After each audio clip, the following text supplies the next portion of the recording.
You are welcome to Grizzly Tales for Gruesome Kids, a series of cautionary tales for lovers of scream. This tale's about snakes. Spindleshanks is so scared of getting bitten that I've lent him my stilts. You're perfectly safe. I've got you on a safety line. What he don't know is I love pigeon pie. And pigeons love spider. Nice work, Spindleshanks. I love pigeon pie. This tale is called It's Only a Game, Sport.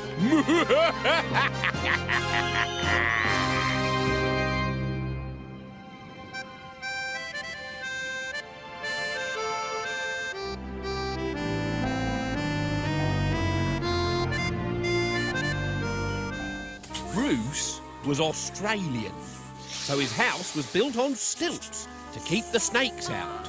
And he was a real bad loser. When he lost, which was always, he cried like a howling monkey. At school, he had no friends because everyone was scared of his temper. When he missed a tackle in rugby, he flattened everyone with the line marker. When he lost at conkers, he played his sledgehammer. And when he lost a point at tennis, he played with a hedge trimmer. Now listen, Bruce, said the games teacher. Winning is not everything. We can't all be good at sports. Some of us are better at other things, like flower arranging or painting with pasta. Accept who you are, Bruce. Be the best at what you can do. Right. Stanley leads 5. Don't say the score. I'm the umpire, Bruce. It's my job. Stanley leads 5. You're embarrassing me. It's only a game, sport. Stanley leads 5-love. Bruce dismantled the umpire's chair with a monkey wrench. Sadly, Bruce's parents were just as bad as Bruce. Shane and Sheila taught their son that if he couldn't win by fair means, it was his duty to cheat. At sports day, Bruce ran the 3-legged race with a broom. But that's cheating. It's not cheating. It's so I can run faster and win. Another person tied to my leg would just slow me down.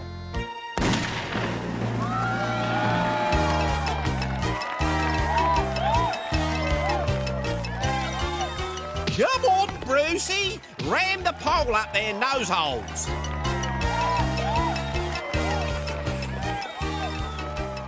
Kick him! Kick him!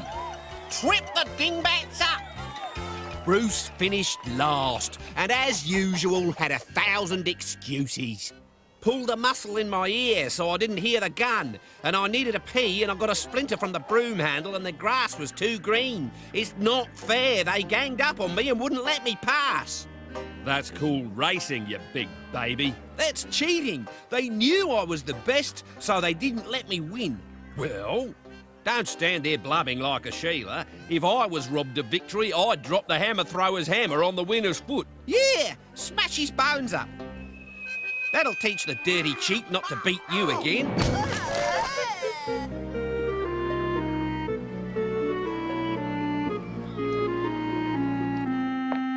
The boy's foot was still in plaster when the headmaster expelled Bruce. There's no room for bad losers at this school.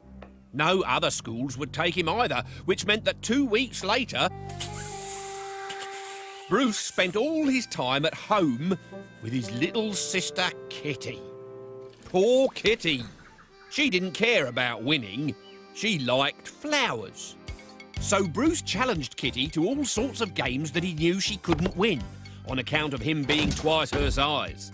But I don't want to drag a ton of potatoes up the ladder. Why not? Because I'm not strong enough. Then I am the winner! The great and glorious winner, and you are the sad little loser. I'm the best and you're the worst. I'm handsome and you're ugly. You're pathetic. No, that's you. Bruce shouted after her, but it didn't sound convincing.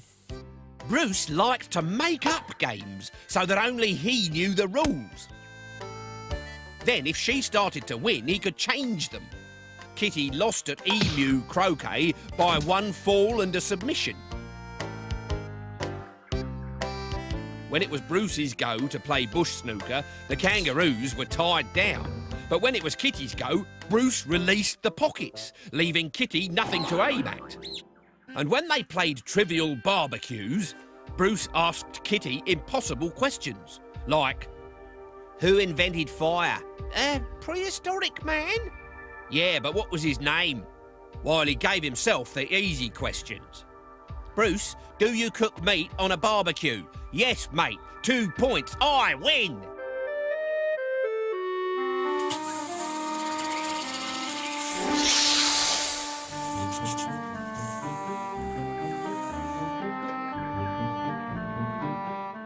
Then, one day, while they were playing dominoes, Kitty snapped.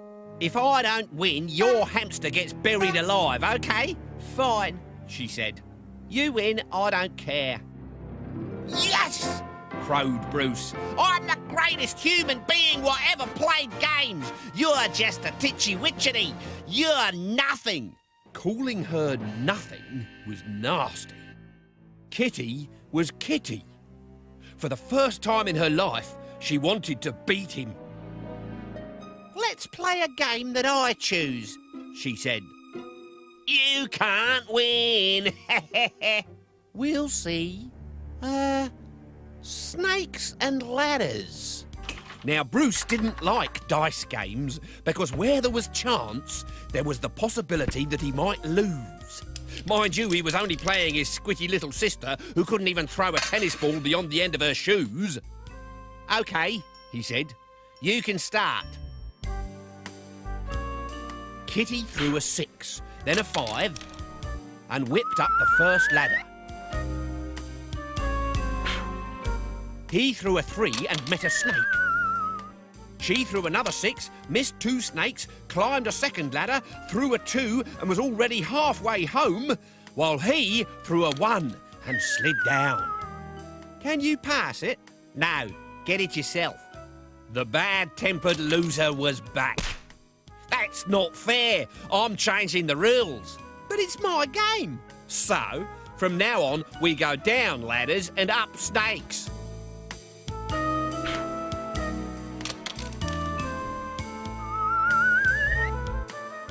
Your go.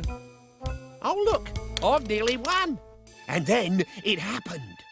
Bruce hit the top of a ladder. Down you go, down ladders, up snakes. But those aren't the rules. Don't you know nothing? You can only go down snakes, idiot. But you said nothing. Rules are rules. You're the one who's breaking them.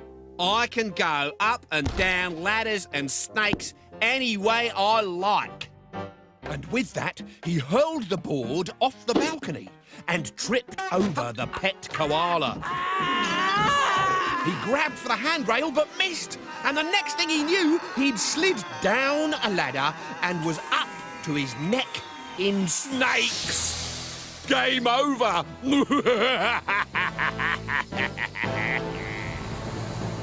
It was an accident, Spindleshanks.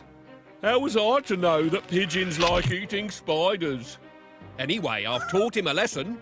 Trust me.